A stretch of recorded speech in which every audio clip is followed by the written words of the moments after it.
Yeah, I've certainly seen that here and there from a couple of players, just sneaking one conviction into decks where it classically hasn't been played. But either way, whatever build of Paladin Blyze is currently running with the Libra, or say having run the Libram Paladin today, he's doing so despite having a very poor record with it overall, because he is only 2-8 with the deck this season. It's been a sticking point so far. Sorry, it's just... Blyze has evolved over the GM seasons. Of now he's just a floating head. It's just gotten darker and darker, and now I just have to believe it's on purpose that he is just a floating head. Okay, there's a hand. It's fantastic, right? It's like one of those like old school Punch and Judy shows where you like stick your head through the curtain at the back and you just like a disembodied floating thing. Yeah, it's great. He plays from the void. Yeah, or it's just like what was it called now? The I'll remember it later, never mind. I've completely gone blank. But yeah, anyway, moving on. Nice. I know, what? Mars Attacks. Don't go back to it. No, I'm going back to it now. It's Mars Attacks, with the head. Right. There we go. Yep, that was worth like Martian Attack or something. I was like, that doesn't sound right. It's close. Anyway, moving on to way more important things here. Blyze does have a reasonable first turn. It gets a little bit dicey after that, whereas on the other side, Bunnyhoppor's looking pretty fantastic here, even just with going Gannag and just having Bumper Car to then proc the stage dive. Yeah. Bunny plus Gannag Dog. Name a more iconic duo. Oh, wait. You can't. Or I won't. To be fair, the answer is probably every EU player in Incanter's Flow, but... True. Or any EU player in Cantus. Stage dive, sorry, but Bumper Car now can just come out just to clean up this 1-1. Don't really think anything else is worthwhile here. I don't think there's anything to stage dive into, guys, because sometimes it is okay to just natural stage dive and not have it corrupted, depending on circumstance, but I don't think there's anything Bunnyhoppor can really draw. Yeah, if you have exact curve considerations, yeah, sometimes it can be worth it, right? Where it's like, well, if I exactly stage dive now and hit exactly run that, then I've got the nuts, all right? And it's just you have 6 mana, you just do the 2 things. You haven't corrupted it yet, but yeah, I think here just curving out with the Bumper Car makes the most sense. But obviously, Bunnyhoppor, one of the most methodical and considered players of all time, is not going to make any decision particularly quickly.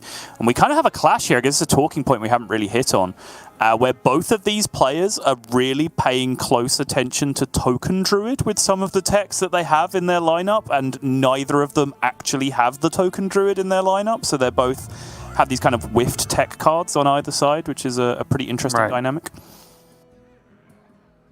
Although, weirdly enough, the Neophyte would actually counter Blyze's Token Druid tech next turn. True.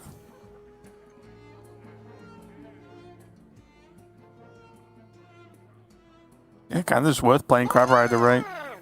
Does the job. It's going to lose that Wind Fury anyway this turn. It's going to protect the health on it, though. Decide to just take 2 to the face. Fair enough.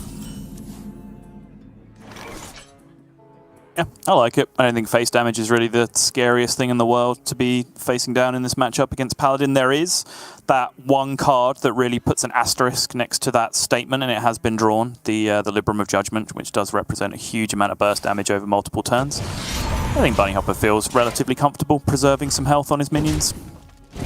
Yeah, and Blyze just going with the Libram here on his side, just saying, nope, I want these minions gone as quickly as possible. And I think it's just a nod to how poor his actual hand is, right? He has Talon next turn, but even before that, like, he has an option of Samuro plus a Libram maybe later on, but it's just not looking good. He's not hit any of the bulky minions, the True Seeker, or even the Commanders.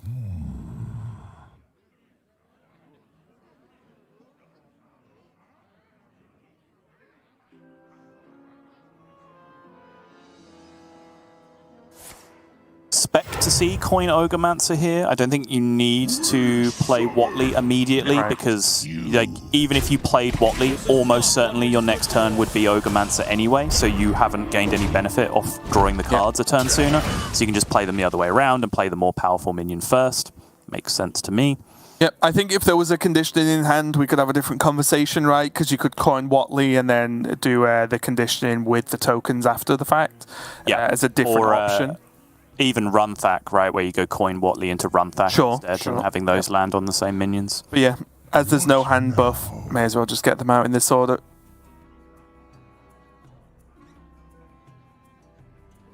It's tough though, right? Because again, Watley seems good, but I think Dark Moon Rider into Divine Shield, trade with the weapon, and then play Pirate looks way better. Just save the health on that Ogre.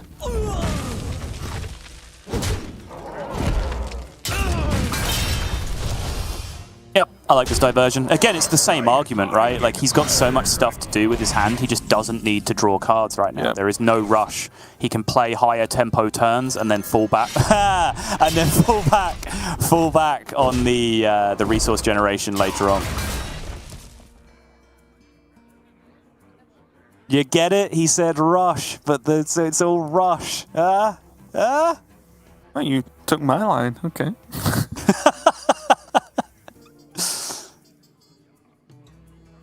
Here, though, might be a different story, right? I think this could be the turn. It's a little bit... The nodding head from xBlyzes just got to me again. I apologise. It is great, though, because I am, like, really close to my monitor, and until he raises his hand, I cannot even see anything but his head.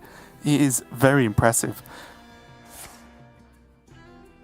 But yeah, this just looks good, right? You can go stage dive this turn, yeah. Needed some refill as everything else wasn't looking too impressive, and he still has that turn 7 to fill out, right, to get ready for the Troublemaker on curve.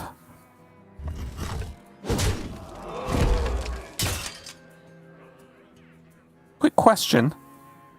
Yes. When did xBlyzes get on 9 health? He's just done nothing this game. Yeah, exactly. Like, minions have just hit him, and then he's just played an uncorrupted Libram and just hit more minions. He's just died this game. Like, it's just Libram Paladin. When it doesn't hit the draw, like, we talk about how bad N'Zoth Paladin looks when it doesn't hit the draw, but I think it's a little unfair to level that criticism to one side and not the other, because we're seeing right now that Libram Paladin just looks equally terrible when it doesn't hit the draw. But what doesn't look terrible, Sol, is Cult Neophyte this turn. I would be flabbergasted if Bunny does not have this calculated and the Cult Neophyte comes down. Yeah, xBlyzes gives the nod. He knows the deal. Yeah, these aren't the things Bunnyhoppor misses at all. And now this is just very expertly locked out the Libram of Hope. So xBlyzes is going to have to go to another plan here to get this done.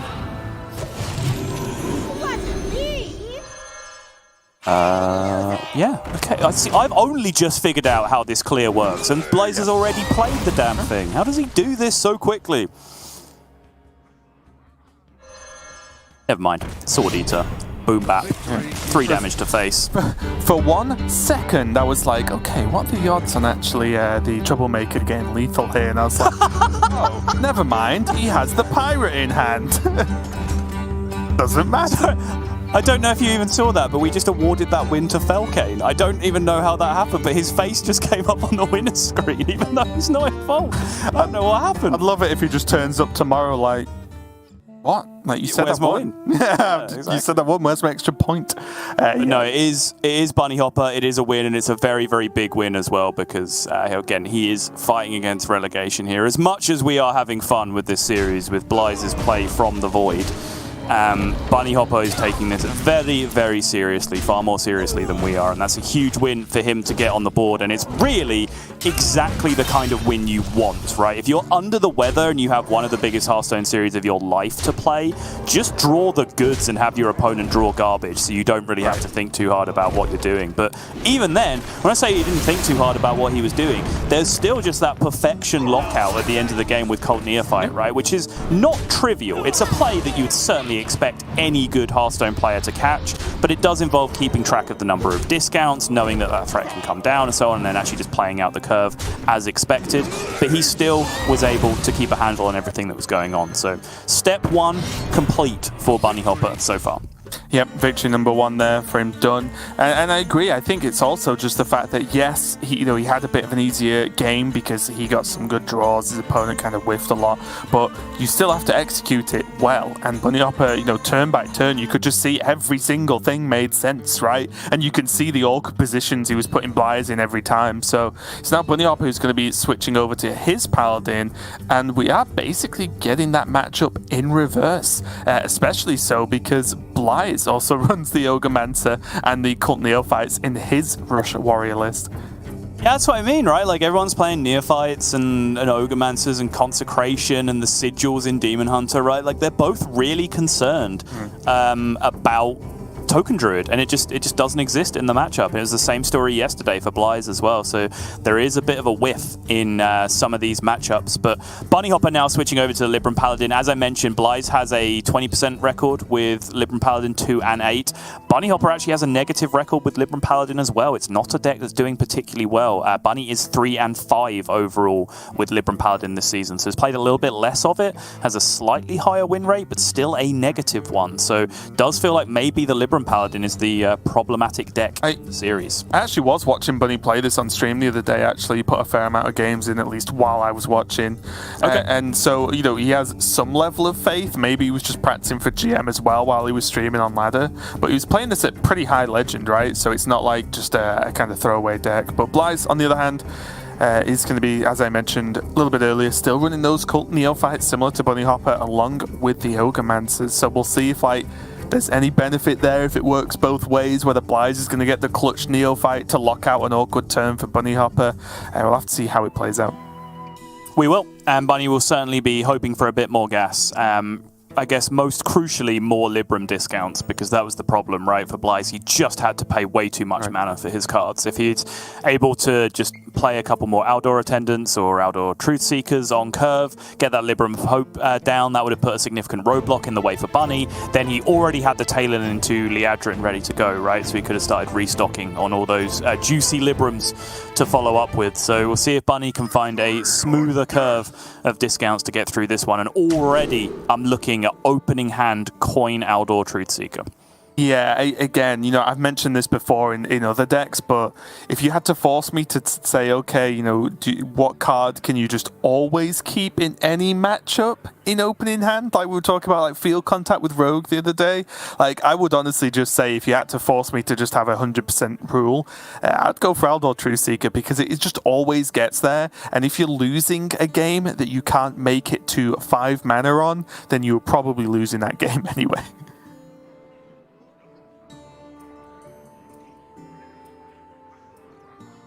What do you think about this, though, Star? Like, keeping condition is not something I've seen too often from Warrior.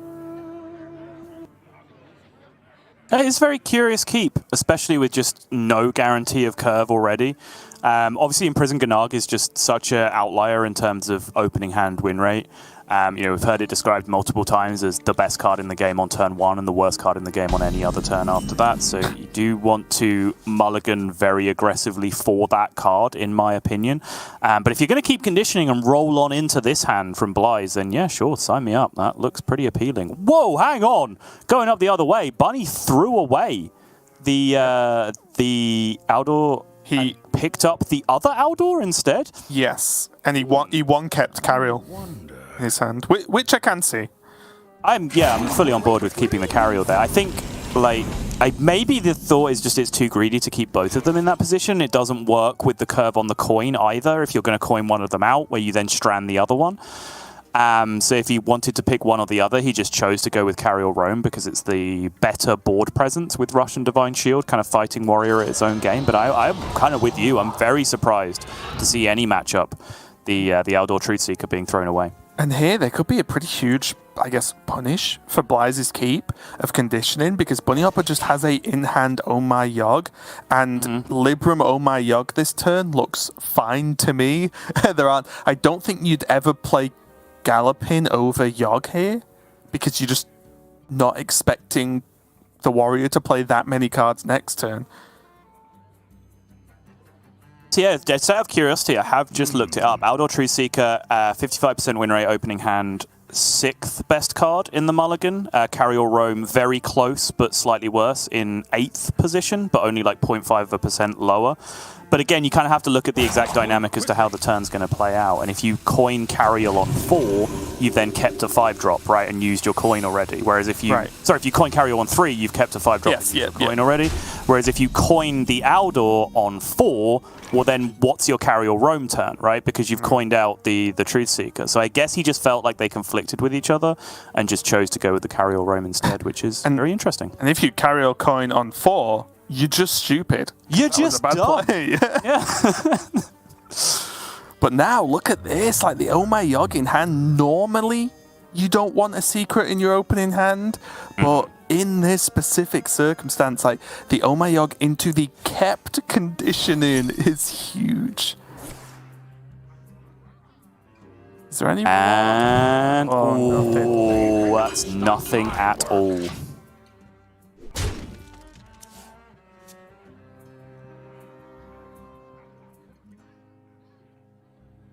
Also, just a quick reminder for those who need a bit of a refresher that the Galloping Savior is not a holy spell, therefore Carriel will not reduce it. You don't play that much Paladin, it's kind of hard to remember which secrets are what in terms of holy spells. Yes. It is just a horse.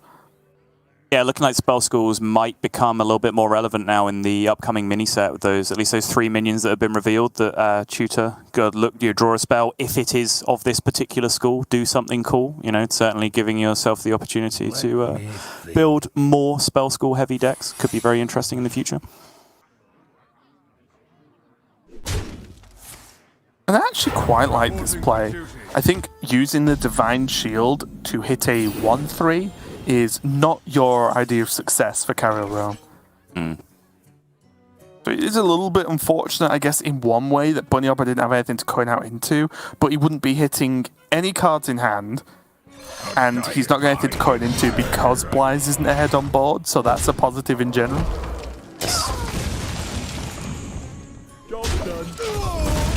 xBlyzes just scouted out the secrets that turn, just double checking for Avenge in particular, which, you know, is a little unusual but worth looking for in a spot like that.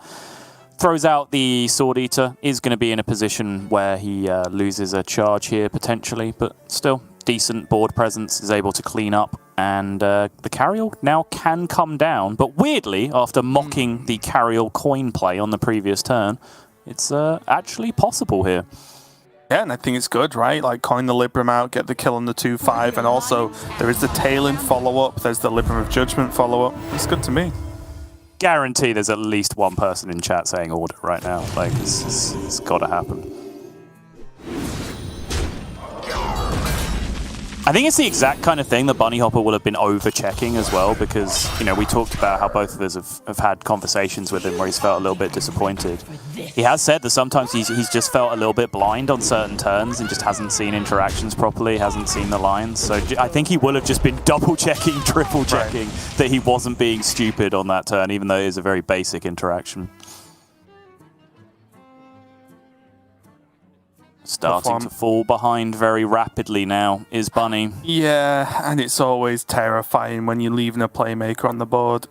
It's the literal last thing you want to do, but I don't think Bunny can really do anything except play Tailin. Like, everything else just looks catastrophically slow, right? The weapon will only pull an Oh My Yogg. He plays 2 Oh My Yogg, 2 Galloping Savior, and that's it. So, and of course, Oh My Yogg extremely unlikely to go off at any relevant time in this game now.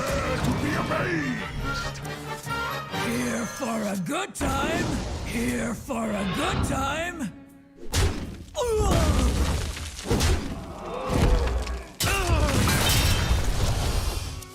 He's just so far away from a decent clear as well. Like, you would need the Libram and Blademaster, basically, at this point, and he just doesn't have either, nor does he have any real way of drawing to them. And he's now stuck back in that same kind of position where everything's just a little bit too expensive, and I do feel like that is slightly because he's wanting for Eldor Truthseeker this game, which, again, is a card that he threw away from his opening hand. And he's pretty much forced into this play of the Judgment into the playmaker. You just can't leave it alive. He's Yeah. down now to 18, which is pretty rough, especially considering that after the Watley's been drawn, the Alex Straza is a given, right? Because these players aren't running Tent Trashers. Yeah, making room for the Grandmasters and the Cult Neophytes. Don't have room for those extra dragons.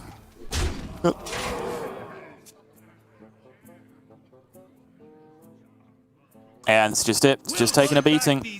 It's pretty much the exact reverse of what we saw in the previous game. And it's the weakness of Paladin right now, or at least most of these Paladin builds, is if you get overrun and board, it's extremely difficult to fight back. You know, long gone are the days of everyone running double Penflinger, right? And you can just end up doing like, it was like double Penflinger, double Libram of Justice, right?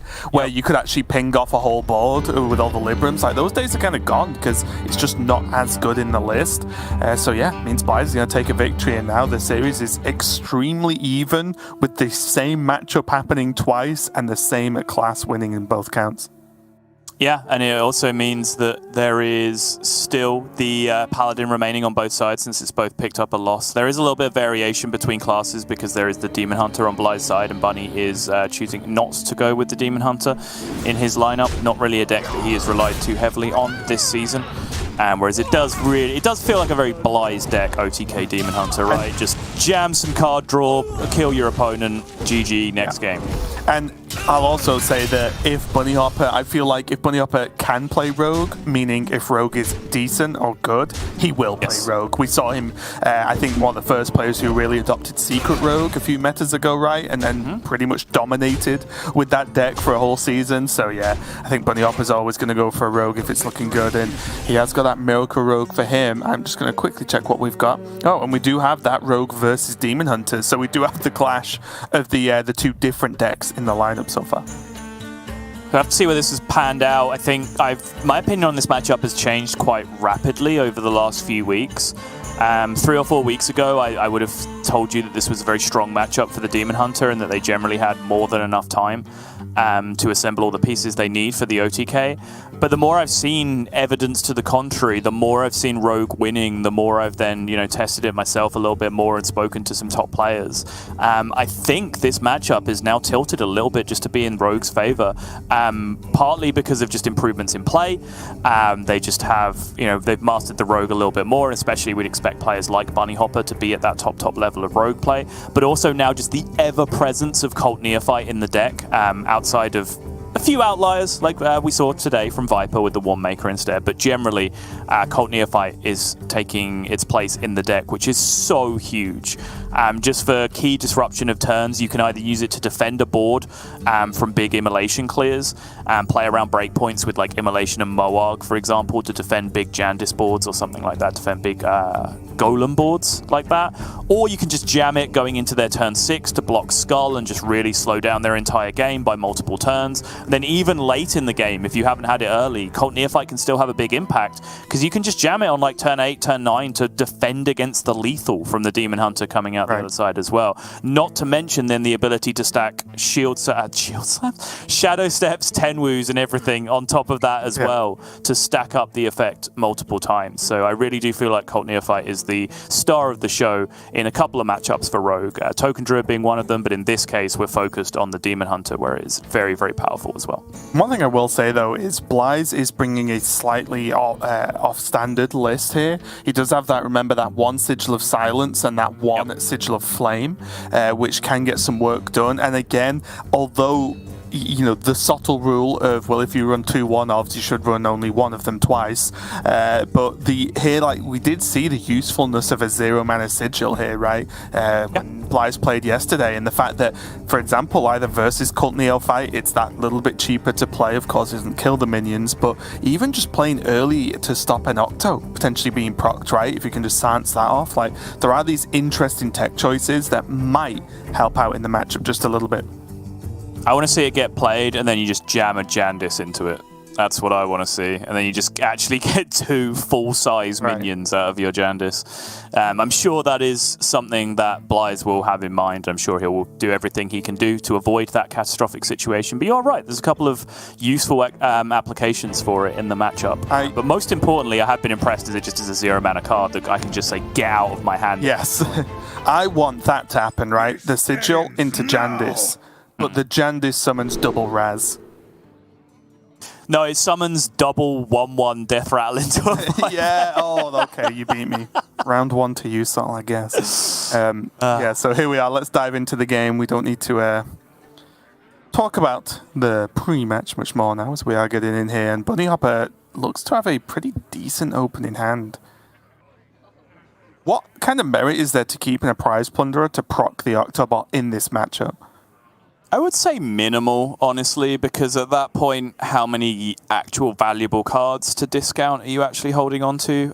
It's rare that the Octobot can get dealt with on the other side.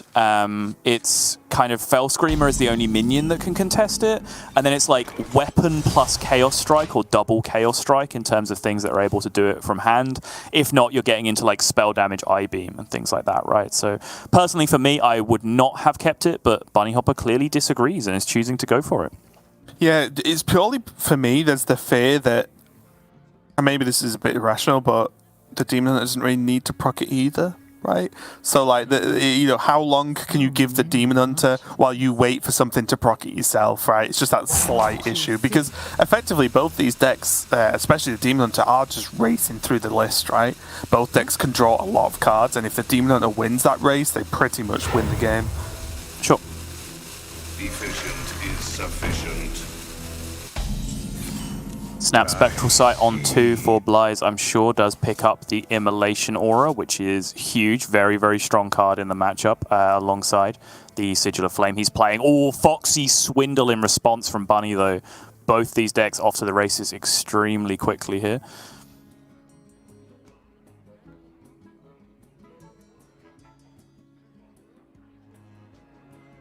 So many options. Yeah, it looks like a no-brainer, right? But again, I guess Bunnyhoppor's just working out if he wants to proc this Octo or not, or if he wants to wait. But I think drawing more cards definitely outweighs the Octo because the Octo benefits from having more cards in hand, right?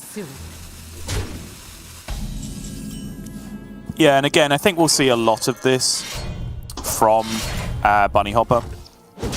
Well, he does this a lot anyway, right? Where he'll look on really obvious turns, he will still take a little bit of time just to consider things. But I think just because of, if he's feeling a little bit sick and because of the massive importance of this actual match, and because of the fact that he hasn't been 100% happy with how he's played throughout the season, he will just be taking these extra beats just to say, okay, let's just make sure I'm not missing a hidden play here, right? Like, let's just really examine everything for something a little bit next level to do.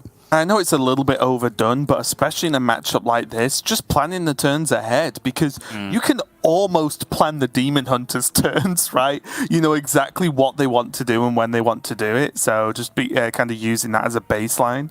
Then Bunnyhoppor can try and get to a point where he starts to disrupt a lot of that. But this is the sort of opening that Blyze will kind of want to see, right? Extremely slow. Although the Octo's there and it is annoying, Blyze has gotten rid of some of the other threats, and there is just a 1/4 facing down now. Yeah, picks up Spectral Sight from the right as well to go with the Chaos Strike, and the disaster scenario has occurred here for Bunnyhoppor. He doesn't end up getting any value out of that Octobot, and there is Guardian Org Merchant precisely 1 turn too late. Bad news though for Blyze, no Skull as of yet, and also Il'gynoth in hand already, which will be blocking a lot of outcast potential going from the left, so he will have to be drawing cards in a fairly good order in order to be able to play them out from the right. But he does already have Raging Fell Screamer in hand, which means he has the other way of cheating mana available, which gives him opportunities really to end this game without ever drawing a Skull at this point, as long as he picks up an extra card or two. Yep, Stealth Summoner Copy, probably the best combo versus Demon Hunter, would you agree? I'm not sure whether I would consider that better or worse than Divine Shield Summoner Copy. I think it's dependent on board state and game state. Because Divine Shield Summoner Copy does resist like a big spell damage or Moog Immolation Aura, right? Because the first proc just hits a Divine Shield, whereas Stealth can still get cleared by that kind of thing. So I think it's pretty close between those two.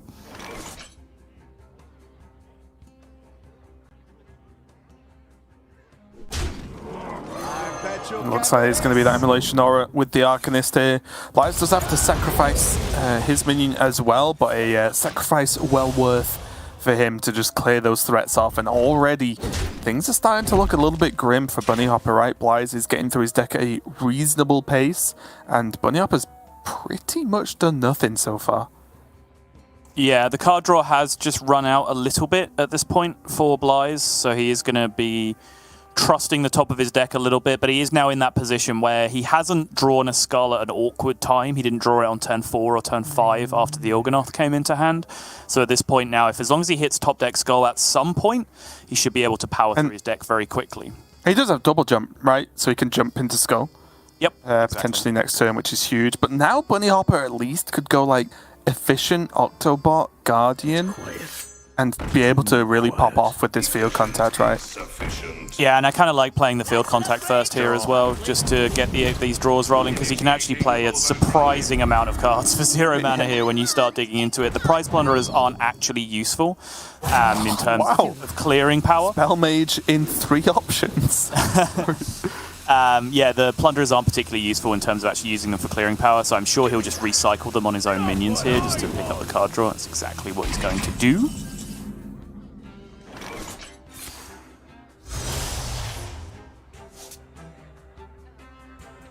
Boom! I did get hold of the Skull. Alas, poor warlock. And I will just give Derek a quick shout as he raised a point. He could have actually plundered the Octo, right? And then left a Divine Shield on the field contact. So if you go field contact, Octo, and then Plunderer your Octo straight afterwards, do 2 damage to it, and then you still have a 0 mana Guardian Orc Merchant on it to protect. Yeah, sure, I mean, that makes sense. But he did see 1 Immolation Aura get used already, so maybe that was part of the motivation. But honestly, I'm not sure how much upside there is to doing it the way around that he did it, so maybe Derek just raises a good point. Strange enough flow in Bunnyhopper's hand, and not strange because we're not used to players having flow in their hand, but strange because it's in Rogue. This double Cult Neophyte, though, could buy Bunnyhoppor enough time.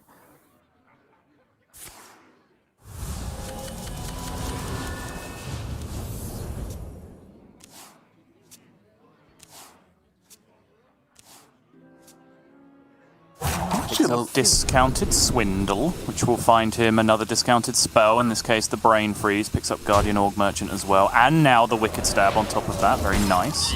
Pops the Brain Freeze just because it cycles and the minions are died anyway, continues to do so with Brain Freeze as well, very nice. Yeah, I don't know, I'm actually really surprised at that turn there from Bunnyhoppor. I didn't know whether even though obviously he's facing into a Sigil of Flame, right, whether he could have actually just gone at least just 1 Neophyte that turn. Bit of a surprise.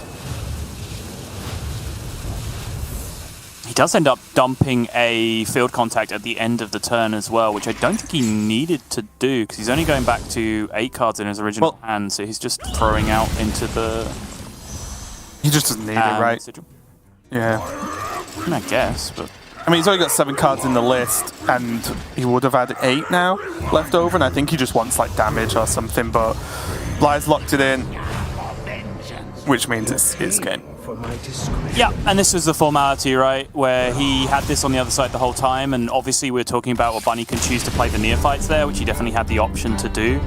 But he kind of had this opportunity to stretch the game out for multiple turns with those Neophytes by fishing through his deck, finding Shadow Step, finding Tenwu. He chose not to do it once that turn.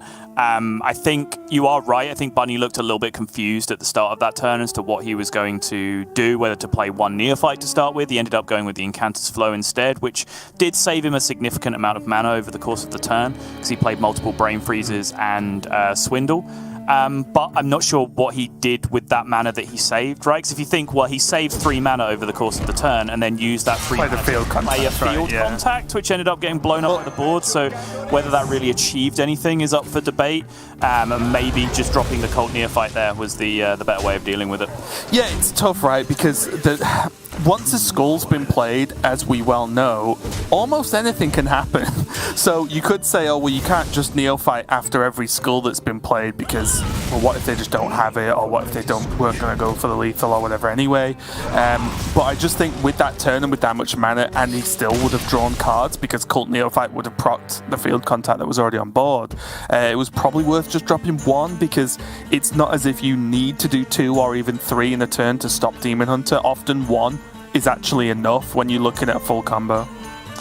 I'm not sure how true that is, because we've talked about this before, right? Like, if you get a Scald combo piece, like a spell, like Eye-Beam or Fellscream Blast, it ends up costing genuinely negative mana. So if you play 1 Neophyte, it still costs 0.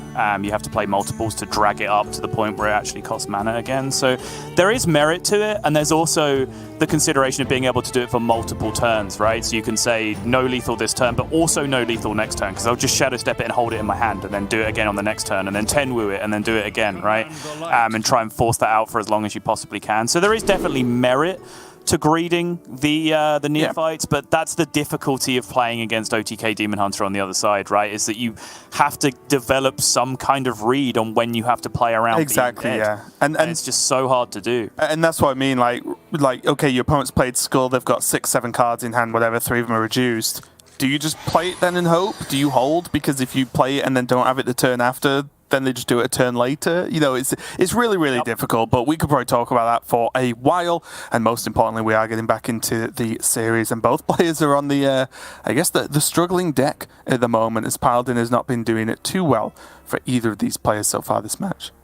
Yeah, and both players have Outdoor Attendant into some form of secret into Northwatch Commander, which is probably the most powerful draw that you can get. However, xBlyzes secrets are coming from Sword of the Fallen, which is the superior way of doing it in this scenario. And also, I'd be very interested in a play I would like to see a lot, is if a secret comes down now from xBlyzes, he can just coin, right? Mm-hmm. Because he can coin first days into with Sword, he can coin into whatever, but most importantly, he can just remove the chance of having a secret there for Bunnyhoppor on turn 3, and I like that option. Double Novice Zapper, you say? I mean, that's just a lot of damage. Can kind of afford to overload this turn if he really wants to, right? It's not the end of the world. Well, not if he wants to play Yogg into Northwatch, if he's hoping a spell isn't cast, right? That's the problem. Right, but it comes with its own risks, right? If you know your opponent has coin and you play on my Yogg this turn, like, what does that really achieve? So that's kind of why I'm saying he can afford to overload, because it gives him a curve of going Novice this turn and then 2 more 1-drops next turn on the overloaded turn. Then he gets 4 mana on his unoverloaded turn, right? And he can just go Yogg Northwatch Command at that point, which I think is a pretty smooth way of playing it out.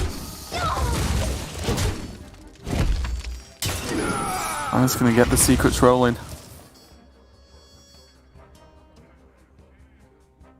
Okay, it's going to be Oh My Yogg for xBlyzes.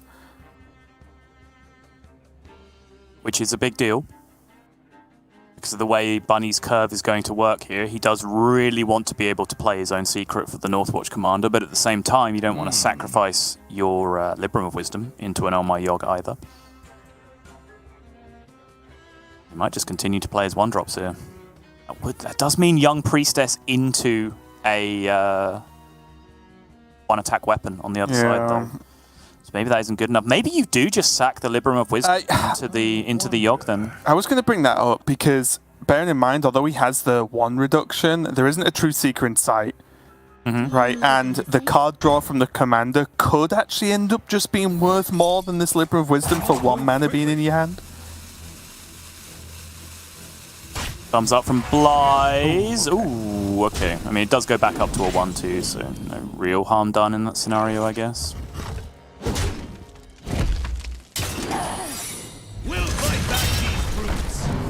xBlyzes just edging ahead slightly. And he hits the Oh My Yog again, Raven, which means this curve now does not work. For Bunnyhoppor, this Oh My Yog is going to get Oh My Yogged, and unless he replays a secret here, he is going to have a miserable Hearthstone turn. That ain't it. Saldor attendance been in the walls. It has. He does now have Novice Zapper into Sword of Fallen, right? And then he can go Commander with second swing next turn. So he has a curve. It might not be the curve he wanted, but it's the curve he's got. Mm-hmm. But this is where things do get scary when you, in this mirror, when you start just slowly losing the board, right? And you're like, well, can I even get this back?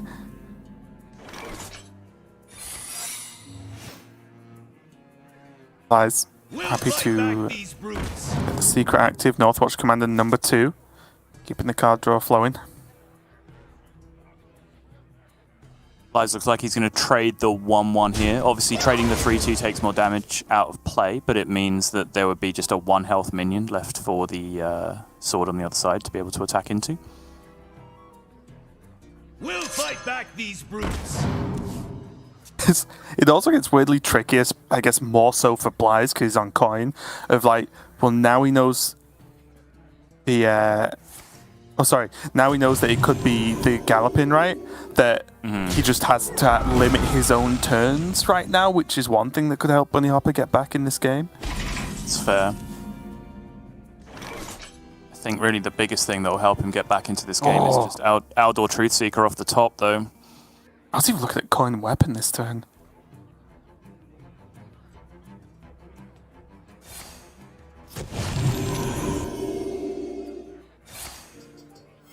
Reporting for duty. It's just really funny because you can't really afford to fall behind in this matchup. Even when someone is maybe slightly ahead, they're like, oh, I've still got to trade, because if they play X, Y, or Z, then I'll actually be the one behind. So it just ends up being just wimpy trades throughout the early game. We'll fight back these brutes. Also, just a lot of Northwatch commanders. Has been the theme so far. Bunny only has 1 more card he can play this game. Play this turn. Wow, hard mode.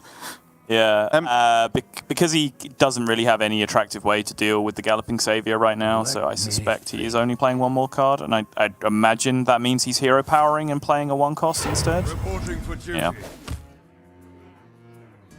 Huh. I actually liked McGurgle there, honestly. Just because if I was Bunnyhoppor, I would feel behind right now. Yeah. And if he gets McGurgle on board, let's say it dies, well, the sooner it dies, the sooner you can potentially draw it, right? Draw the Prime. And the Prime in this matchup, if you keep the board reasonably even, can be absolutely huge, because Paladin just doesn't have a way to clear that board, right? Unless they're already super ahead. Right. But this is more mana efficient, so of course there's that. Yeah, he spent his mana. And that wins every argument. I bet I could make that not win an argument. Hand of a Dial now. Like, the resource game is just so one-sided right now. Right. Which is why I was talking about McGurgle, right? Because that's one way, like, Bunnyhoppor can kind of just cheat his way back into the game. I agree. I do think mana efficiency is important here, like, memes aside, because he does have to fill out a clean turn next turn, and because of how, quote, behind he is, he does have to think about potential top decks immediately. So, like, you know, if he gets Outdoor Truthseeker here, which is the dream, he can just play that down with McGurgle, just on curve. If he picks up card draw, like Hand of the Dial, then he's, by being mana efficient on the previous turn, he gets to be more mana efficient on that turn as well with the card draw. So, you know, I think it can all line up. Ooh! Sometimes rewarded. Definitely a good draw, isn't it? It is. Because currently every advantage in the game is on xBlyzes' side, and now Bunny at least has 1. And Librams are cheaper. Wait, what are the 2 secrets for xBlyzes? Reckoning and Galloping. Right. So, is this actually a McGurgle and then Libram the 3/4? And then trade into the horse, right? Get it gone. I like that. Yep. And then you can re-Libram up because the 4-5 will die. The 4-5 will die. You just get rid of the secrets in one go, which is, I think, the best way to do it, if you can. Agreed. Like, weirdly, it looks like Bunnyhoppor lost out here, but I actually think this was really good. Yeah, I think so too. Oh, okay. Ooh. Whatever you can do, Sol, Blyze can do better. Responds in kind. Xbylyzes is now missing the hope, really, is the only missing piece, but he does have that Libram of Judgment, which he will be able to corrupt with the Talon now because he's got it so cheap. This is just a tough secret call, honestly. Goes galloping, okay. Not the one I expected to see, but again, whenever your opponent has a 0-mana Libram of Wisdom in hand, you can expect that they want to play it a lot of times, or, you know, end up playing like at least one card every single turn. So then any additional plays that stack onto that pretty quickly.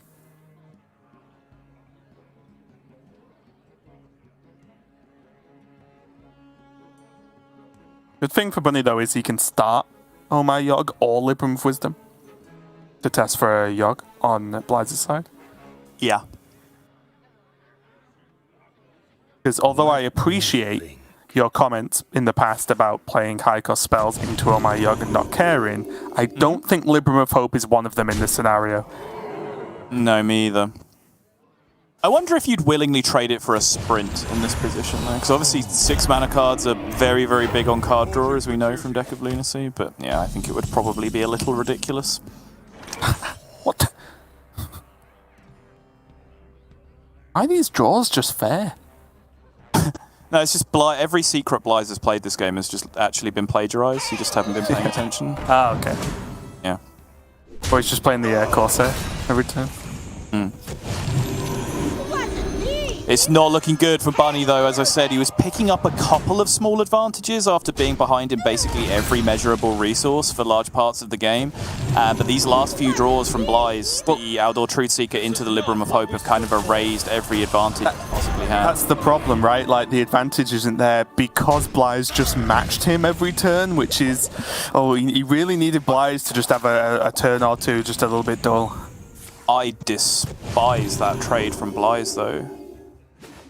What did he do apart from, like, he just gave Bunny an out to draw an incredibly powerful card this turn, right? Like, I think any turn after this turn, if Bunny drew McGurgle Prime, it would be too slow.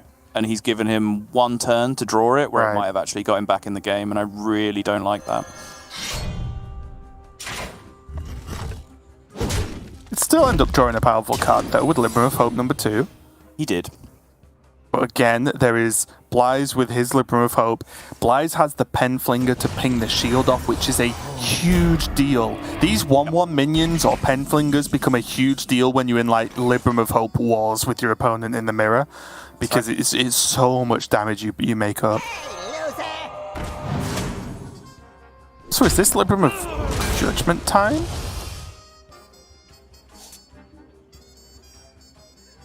I think I like Libram of Judgment here, just get it equipped. Then he can carry all the 1/1.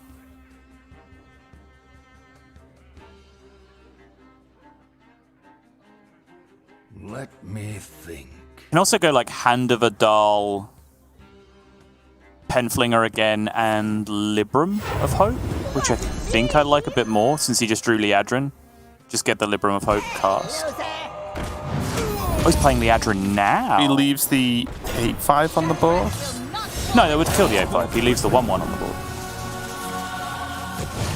Oh, sure. Hand of Adal it up to 4 attack. Yeah, one more Penflinger to deal the 5, and then you drop the Libram. Yeah, I think we all just want different things out of this turn, don't we? Because I thought, apparently. like, weapon into the coin. You could even weapon coin carriel into the 3/4 that gets summoned at that point, right? And still reduce down the Libram of Hope. Yeah, just very different ideas on a turn that was just pretty good almost no matter what Xbylyzes did. As long as he had a full turn, it was probably going to be pretty good. Okay, first day of school into One Thief into Devolving Missiles. So that's the out at this point. Yeah. It's about all I can think of. That's not it. Oh, no. And that's the problem. It's one of the weaknesses of Paladin is the second you fall that far behind, you need extremely specific draws to give you any chance, never mind whether you win or not, but to even give you a chance. It does not fight back, it does not recover well at all. It needs to be at least even, preferably, of course, ahead. And Blyze now will just take control of this board. Yeah, and there was a niche out for Bunnyhoppor as he saw it. That he didn't know about all this healing stacked up in the hand for Blyze. But now as Blyze reveals all that healing, I think any realistic win condition for Bunnyhoppor is rapidly evaporating. Yeah.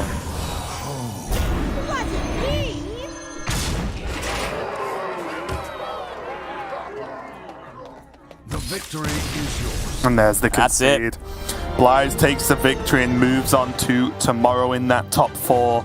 But I guess most importantly for now, Sottle, that does mean Bunnyhoppor has not achieved the goal. He has not won his match. And correct me if I'm wrong, but I believe that means Bunnyhoppor is now relegated. I would love to correct you, but unfortunately you are not wrong.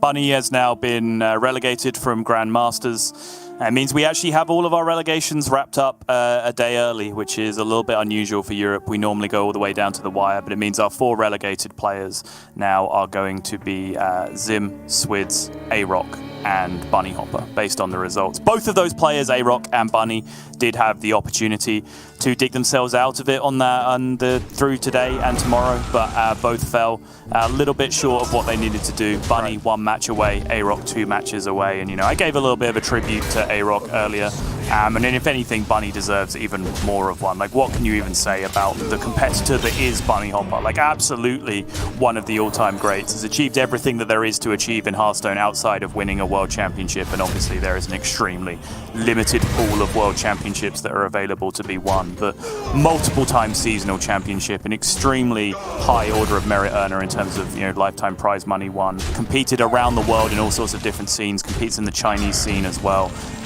does at least now have a growing stream that he can fall back on, and of course a PhD that he can choose to fall back on at any point if he would really like to. But hopefully for our sake, Bunny does continue to hang around the Hearthstone scene, because I think he's a fantastic asset, a fantastic guy, a fantastic player, and he will be sorely missed in Hearthstone Grandmasters. Yep, that's it. Not only played around the world, but also respected around the world in every single region, right? Players from all over the world respect his level of play, and that he